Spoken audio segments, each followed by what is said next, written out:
Whether you're playing Hellclock for the first time, or starting a fresh file to go through the Curse War DLC, you're going to need a strong build if you want to get through the campaign smoothly and start crushing the endgame. And Plague Splitshot is exactly that build. You can play it from the very start of your run, using a couple of relics that are easy to obtain, and continue refining it until you're able to dominate the game's hardest content. And so let's dive right into things, starting with how to level, then moving on to an endgame version of the build. The reason this works so well is the core of your build is 2 relics, both of which drop in Act 1. So when you start a new game, uncheck the box that says Enable All Skills. The less skills that are available in Act 1, the smaller the pool of relics, and the more likely you are to drop what you want. The 2 relics in question are Plague Bullets and Blunderbuss. Plague Bullets causes your split shot to ricochet between enemies instead of piercing. This is a lot better for clear. It also converts your damage over to Plague, meaning it can't bleed, but it can inflict Blight and Withered, slowing enemies or freezing them entirely. Blunderbuss converts all of these split-shot projectiles into a single powerful slug. Ignore the deals physical damage part, that's overridden by Plague Bullets. This means that you don't have to stand at point-blank range to get maximum single target out of your split shot. So as soon as you complete the tutorial run, your goal is going to be killing enough bosses to obtain both of these relics. Don't be afraid to use gold to reroll the options. From my experience, Blunderbuss is very common, and Plague Bullets is fairly common as well. For the remainder of your relics in Act 1, look for Maximum Life or Plague Damage. Maximum Life is on 2x2 and 1x4. Plague Damage is on 2x2, 1x4, or 1x2. Getting specific rare affixes is going to be pretty tough, but skill projectile amount, marksman skill damage, and split shot damage are all good options. If you're struggling for mana, instead try to find something with split shot's mana cost is reduced. In terms of skills, you're going to start off using split shot as your main damage. Then you'll also use Shadow Dash for your mobility. It does a little bit of damage, but that's not really why you're using it. Really early on your first couple runs, I recommend running Spectral Knives, but as soon as you get Plague Bullets, you shouldn't need it anymore. If you happen to drop a Death Notary unique relic in Act 1, it's pretty common, so there's a good chance you will. You can also add Slow Time. This is a defensive bubble that slows enemy projectiles significantly, and with Death Notary causes them to take increased damage. That said, if you don't drop it, that's totally fine. You should be good to clear all of Act 1 with just Split Shot and Shadow Dash. On your gear, try to get a weapon with the highest base damage possible. And pay close attention to your left ring, getting either Crit Chance or Life Leech. Aside of that, you want movement speed on boots, and fill the rest of your slots with defensive affixes like Life and Resistance. For your accessory, it gives maximum mana and another stat. Try to get reduced mana cost of skills, that'll make it easier to spam Split Shot. Now, as you proceed through the acts, you're going to fill out the Great Bell. I recommend starting by going through the Soulstone Gate. This will give you more resources to enhance your relics. You should prioritize enhancing Blunderbuss and Plague Bullets. This also gives you access to the red portal mechanic, allowing you to skip floors. Generally speaking, it's a good idea to skip floors so that you can save time on the Hellclock. The EXP and gold bonus usually makes up for it. After that, path through the Reliquary Size upgrade and take the Hellclock timer. From here, what you're going to want to do is fill out each of the branches. This is Act 1, this is Act 2, this is Act 3. In each, prioritize getting to the maximum skill level and reliquary size. A bigger reliquary means you can use more relics, and higher maximum skill level means you can go to the skill book and raise the level of your split shot, thus increasing its damage. As you pass through each of these, look for auxiliary mechanics. For example, in Act 1 you can get a 4th Blessing with this node. In Act 2 you can get Blessing Banish here. In Act 3 you start your run with +1 level. Also, fill out this node as it gives a considerable amount of base damage. After that, I recommend pathing over to Second Wind. This gives you a cheat death effect, which is quite helpful if you make a mistake. Now in Act 1, your gameplay is pretty simple. You see a pack of enemies, you shoot them. Your bullets should bounce between the pack, killing a lot of enemies instantly and chipping the tankier rares. If there's something really tanky, Again, you can drop the slow time on it, that way you get the damage amplification effect. In between packs, or if you get attacked, use Shadow Dash to get away. Because you have Blunderbuss, you don't need to get particularly close to enemies to deal maximum damage. On your blessings, prioritize damage for your split shot. Skill speed does also increase your DPS, but it increases your mana usage as well, so there's a good chance that if you take too much of it in Act 1, you're going to run out of mana. That said, if you have reduced mana cost relics, you can definitely take skill speed. Now, even though damage is the correct thing, it's not always ideal to take heavy shot, because you can only use one epic blessing per skill, and you can also get an epic blessing for +1 projectile. Even though you only fire one projectile, additional projectile bonuses increase the damage granted by Blunderbuss. So if you're offered something like heavy shot early in a run, maybe pass on it. That said, on the later floors, if you're offered heavy shot, you might as well grab it, because it's better to have that 50% damage than pass on it and not get offered another epic blessing for the rest of the run. Now, to give you an example of an Act 1 boss, here's the Matron. Just drop the slow time, dodge out of her attack there. Gonna dodge this way, chip away at her health a bit. She's now withered, she can't do anything, and she's gonna die in the wither. Yeah, for a lot of bosses, you'll do enough damage to wither them. Once you do, it's over, you win. Now look, a weapon upgrade. Now, two big things change as you move into Act 2. The first is that you add Summon the Guard to your build. This can be unlocked and added to your bar as soon as you enter Act 2. But it doesn't really come into its own until you obtain the Stolen Weapons unique relic. Because with stolen weapons, the Guard no longer uses their basic attack, and instead they fire split shot. That's right, they fire the same split shot that is scaled by all of your split shot blessings, and Blunderbuss, and Plague Bullets. So now, instead of attacking for yourself, you have a whole bunch of minions that are able to attack for you. Something else to look out for is the Headless Doll Relic. This gives you incredibly easy damage scaling, especially when combined with Call the Guard. You don't need these immediately, but try to have them by endgame. Since you're no longer attacking directly, you don't have to worry about mana costs, which means stacking relics that increase split shot's damage, but also increase its mana cost, is perfectly viable. At this point, you should also have more imbuements, so you can use all of your green ones, the Discipline imbuements, to try to get bonus to plague damage on Grand or Exalted relics, Grand being the 1x4, Exalted being the 2x2. The other big change in Act 2 is that you unlock the constellation system. If you've played Grim Dawn, yes, this works similarly. If you haven't played Grim Dawn, you can follow the devotion path of Discipline, this is ranged, plague, marksman, etc., Faith, lightning, spell casting, etc., also mana, or Fury, fire, melee, defense. For this build, you're going to want to follow the path of Discipline, which means taking Expeditus. This gives you agility orbs, which increase your movement and attack speed. It also gives you some bonuses to plague damage, which are quite useful. For the rest of the campaign, you're going to be putting your points here and taking all of the nodes to complete the constellation. For gear and relics, your main focus here should be getting more damage affixes, i.e. plague damage, crit chance, crit damage, getting some +2 life or life percent rolls. You want at least 7,000 life to be comfortable in the later acts of the campaign, and capping your resistances to greatly reduce the damage you take.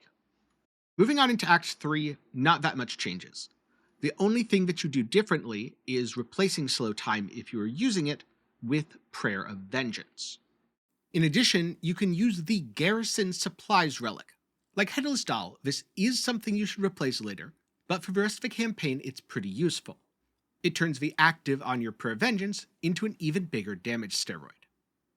Next 2 and 3, how you decide blessings also changes a bit.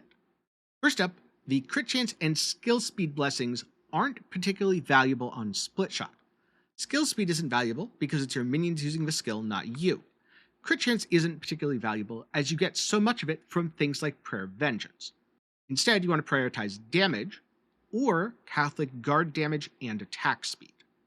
Now, another difference is I don't really need to engage in combat anymore. I can still use split shot, and it does still add some damage on things like very tanky targets such as bosses. But as you can see right now, I'm just walking around, I'm going from pack to pack, collecting gold, and as soon as anything gets in range, my minions are firing and killing it instantly. This leads to a very relaxed playstyle where really all you have to do is focus on dodging and interacting with shrines. Oh, and picking up the loot, that's a really important job and your minions aren't going to be doing it for you. For Blessing of Foundation, there's two ways to go. The first is the crit chance blessing, into crit damage, into proj damage, into projectile count. The second is elemental damage, into plague damage, into enemy plague res reduction. I think the projectile version outscales it very slightly, but since the blessings are a bit of RNG, take whichever one the game offers you first and don't think about it too much. While grabbing random unique relics with damage bonuses is quite good in the short term, especially the early campaign, in the long term what you really want are more rare relics, with powerful affixes like increased split shot damage and mana cost, increased marksman skill damage, or increased damage against blighted and withered enemies. These are all separate multipliers, which are far more impactful than the relatively small bonuses from many of the unique relics. Prioritize your core of Plague Bullets, Blunderbuss, and Stolen Weapons. Try to get the best possible versions of each of these. With that said, if you have the Cursed War DLC, you can also add Scorched Bones. This works a little bit differently from some of the other unique options that I've mentioned. See how it has that little X next to the 46%? That means multiplies. So, instead of a 50% damage bonus that is added into all of your other damage bonuses, the 46% is a multiplier on top of all your other damage bonuses. And because it gives your minions both damage and attack speed, your minions don't get 50% more damage. They get 125% more. So yes, this is a very powerful relic. To facilitate it, you also add Tupa's Wrath to your bar. Now this does mean blessings are a little bit less consistent. Tupa's Wrath blessings don't do very much for you. But hey, at least the upside is you have another button to hit while you're watching your minions kill enemies. See how my minions go from having the purple aura to the purple and yellow? Yeah, the ones with the yellow aura, they're getting buffed by Scorched Bones. That means they are attacking faster and doing more damage with every hit. There's also another small bonus of using Tupa's Wrath. It's lightning damage, which can shock enemies, thus increasing the critical damage the enemy takes. And because it's modifying the enemy rather than modifying my skills, that's right, it does also increase the critical damage enemies take from my minions. And so that's another really nice bonus. While the DLC certainly isn't required to play the build works totally fine even without Scorched Bones. You will get a lot more damage and need to grind for less gear if you're able to use Tupa's Wrath as an additional scaling factor. Next up, I want to talk about the endgame. Before I do though, a quick reminder, if you found the video helpful, go ahead and subscribe, turn on notifications. Or if you really want to make sure you don't miss any videos, hop into my Discord. That way, even if YouTube forgets to notify you, you'll be able to see it in the announcement channel. But now let's take a look at what happens when you pit this build against the game's hardest content, Nightmare Tier 16. So first up, the Endgame Bell. I started by filling out all of the resource gain nodes.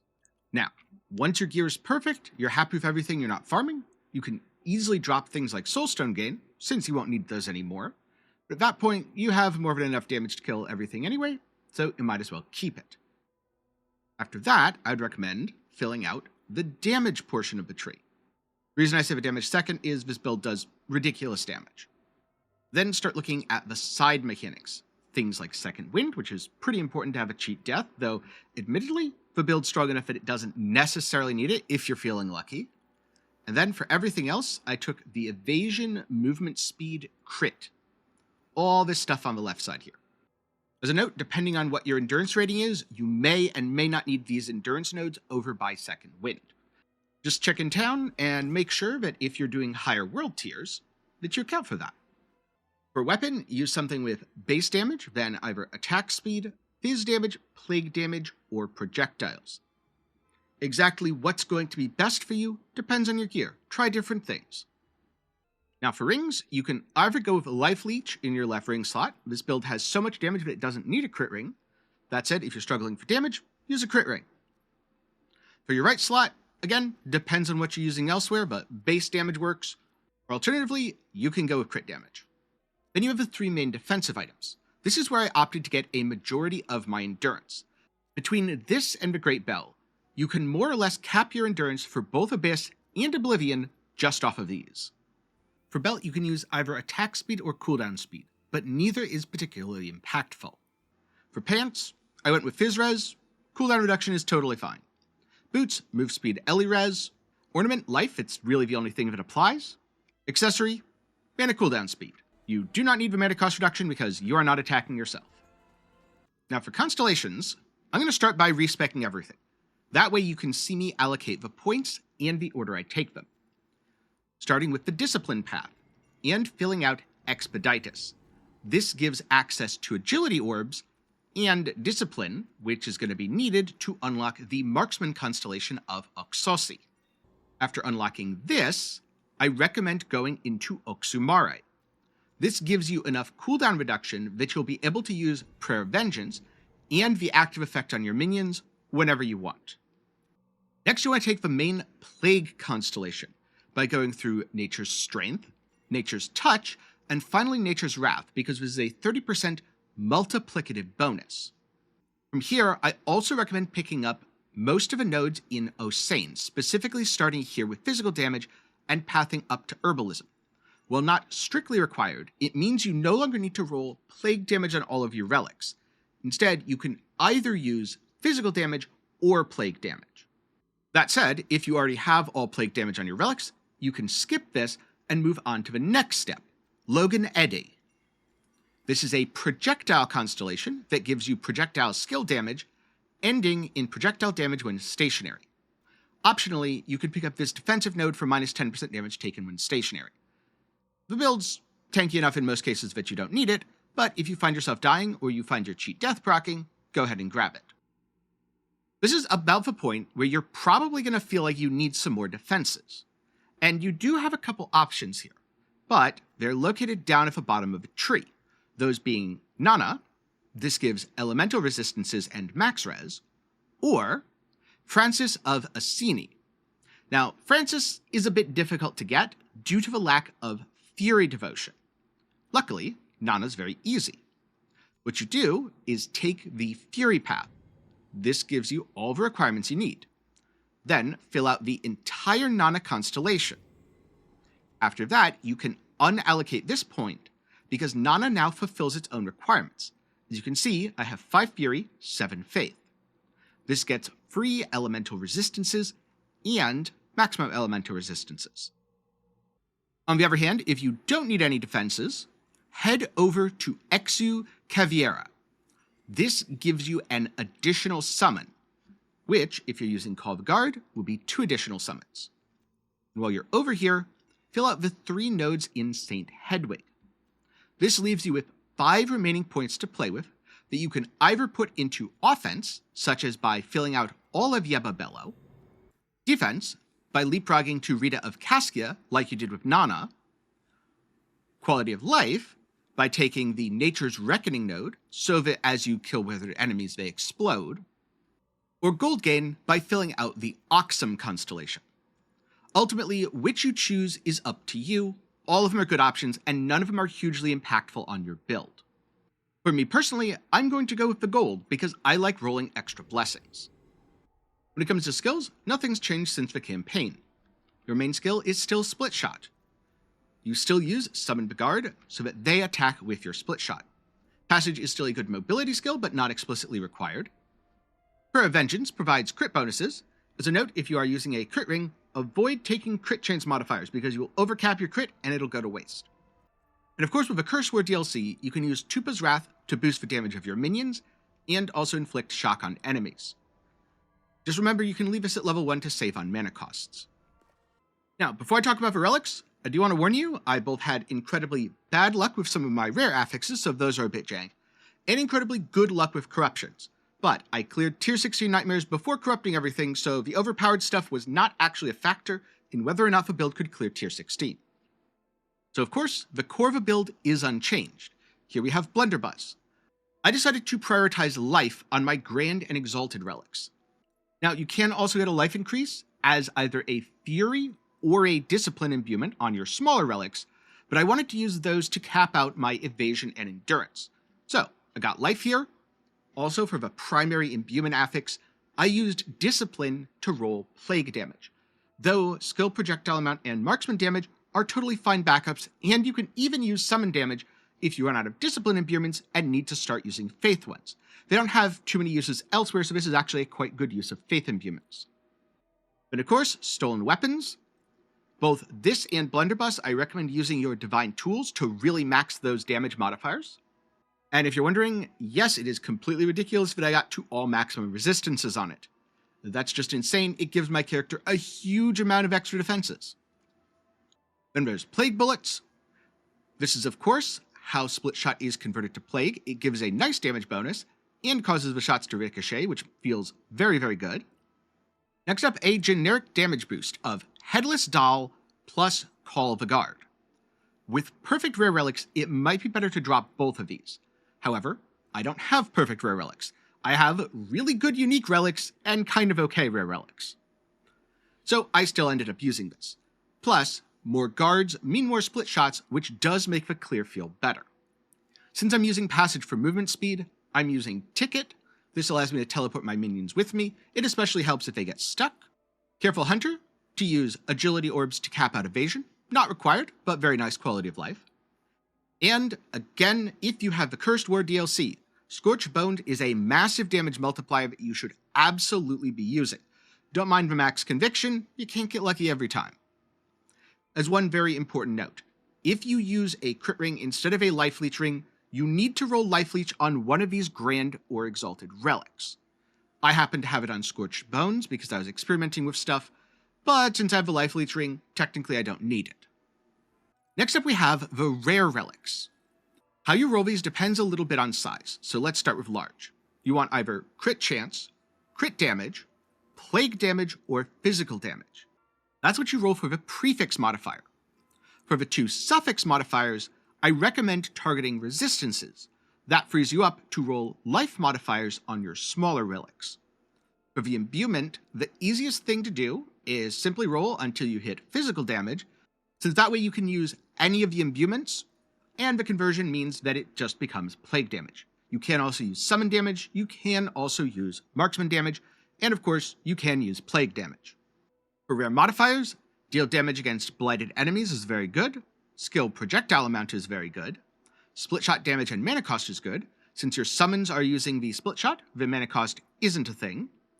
Evade Counterstrike is also very strong. It gives a massive, massive damage bonus, but you do have to actively get hit and evade attacks for it to work. So I wouldn't recommend using more than one of these. There's also marksman skills deal damage to close enemies. If you're using Ticket, you can simply teleport on top of enemies, thus teleporting all your minions so they get the full bonus. For quality of life, you can use things like Elusive to cap out evasion, Protected to get all resistances, Enduring for additional endurance, or Withering for Wither build-up rate, to quickly wither enemies, freezing them in place, and enabling the full bonus from Cursed. On your small relics, focus on imbuing, evasion, or endurance. You can also get movement speed, that's quite good, and you can get life or life mana hybrid. In terms of the explicit affixes, I recommend rolling life, plus either resistances if you need, or things like bonus relic drop chance, experience gain, or gold gain. All of these are very nice quality of life modifiers. You can also get soulstone gain, but in general I don't find I need soulstones as much. Usually it's all the other materials that I run out of. So now let's jump into a run. You can see some gameplay, and I can talk about blessings. Starting with the first level up, where I'm going to banish skill speed. Remember, I'm not using this myself, my minions are. So what I prefer to do is take damage modifiers on split shot, but then minion attack speed from Call the Guard. Now, similarly, if I was using a crit ring, I would banish the crit chance, as I would simply have too much of it for the stat to actually have value. Since I don't have a crit ring, I'm using a life leech ring. This is totally fine. Guard's Rage cooldown, not a particularly relevant stat. That's also something that you can go ahead and banish. And Area of Effect, while not useful, isn't worth wasting a banish on. So for now, I'm just going to grab the crit chance. Remember, even if you are not taking crit chance directly, you end up getting crit chance from skill ranks. And oh look, Swift Vengeance. This is attack speed and cooldown speed during the active effect. Because of the cooldown from getting agility orbs, this is going to be up a lot of the time, making it an excellent choice. While Guard's Rage duration is decent, it's not a particularly good choice for the Epic Blessing because you can get +1 summons. That said, if you're getting towards the end of a run and you haven't hit +1 summons, Guard damage is a very good second option.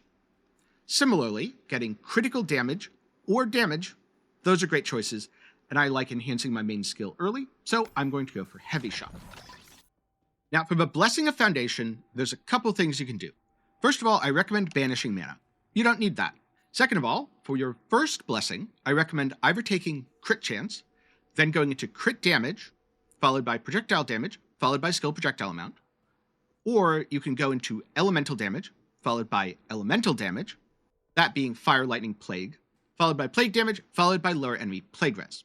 Really, either offensive blessing works. I think the plague damage is slightly better, but I just tend to go with whichever's offered first. For my second blessing, I prefer going Blessing of Constitution for some defenses. After taking the life, you can continue stacking life all the way up to the top, or you can go life into life regeneration, followed by +1 potion slot, and take that path, which ultimately ends in life leech. The reason I like going defensive for the second blessing, this build has ridiculous damage. So now I'm just going to teleport around. If Guard's Rage is not up, I will be using it. If Guard's Rage is up, then I won't be using it because no point in spamming extra mana. Same thing for Prayer of Vengeance. And then in terms of using Tupa's Wrath, I'll just kind of cast it occasionally as I teleport around. For Tupa's Wrath blessings, they don't do all that much. I tend to go with higher rarity equals better, and generally speaking, I avoid damage modifiers as those don't do anything. But here it's far more important to take something like Split Shot or Catholic Guard damage, or honestly even crit chance, as opposed to the skill speed. Really, the main point of putting blessings into either Passage or Tupa's Wrath is for the global bonuses. And here we have a survival wave, where I'm, again, just going to be casting, buffing my minions. You will notice I am running out of mana. This means if you get a Primal Dagger, the unique relic that gives you physical damage based on having low mana, yes, it is an excellent DPS option. I don't think it's best in slot, but early on, it's better than most things you'll find. And oh look, Legion of Martyrs unique blessing. This is awesome, always take it when offered. +1 minion, or in this case +2 minions. Not only is that more attacks, thus more clear, more attacks, thus more single target damage, but it continues to scale the buff from your headless doll as well. As one last note before I skip ahead to the floor 21 boss, look for skill projectile amount for both an epic and unique blessing on Split Shot. The unique version is +2, the epic version is +1. Since these are base projectiles, they scale incredibly well with all of your bonuses. Here we are, right before the floor 21 boss. As you can see, nearly crit chance capped. Still very solid res, good life. Let's go in, pop both buffs before engaging the boss, and okay, the boss is over. Yep, this build has ridiculous single target damage. And so that's Plague Split Shot. I think it's a little too early to call the best build of a patch, but this is certainly the best build for beginners, because you can put the core of a build together in Act 1, change it slightly in Act 2, and play more or less the same thing all the way through to Endgame. Many other builds require transition once you get to Endless Nightmares, or some sort of respec to really take advantage of more damage multipliers.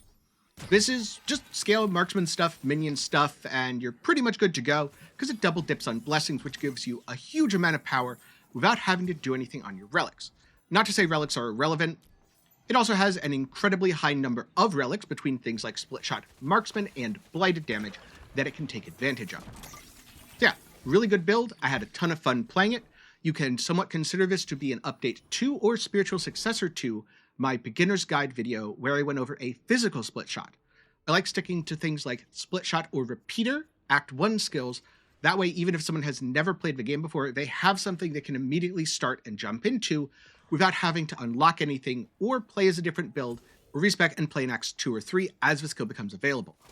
That said, if you are new to the game and you want more resources to help you get started, well, first of all, get subscribed. I'm going to be releasing some more videos, including some builds specific to the Cursed War DLC. And there are plenty of resources that I've written over at Maxwell GG. I'll link some of those down below. especially the beginner's guide, and I'll also have a link to my beginner's guide video up in the card down below. If you find this useful, remember to leave a like, it does help out with the YouTube algorithm. If you're a new player, feel free to ask questions, things you're struggling with or are stuck on. I'll do my best to answer them, but someone else from the community may hop in as well. On the other hand, if you're a veteran, you've been absolutely blasting stuff, let me know down below what builds are you finding to be the most overpowered. With that said, I'm going to get back to playing Hellclock because I have a few other builds that I want to try out, including things like Veil of Quills, Tupa's Wrath, and Skyhammer. So thank you very much for watching to the end. I'm glad you've enjoyed, and I'll see you in the next one.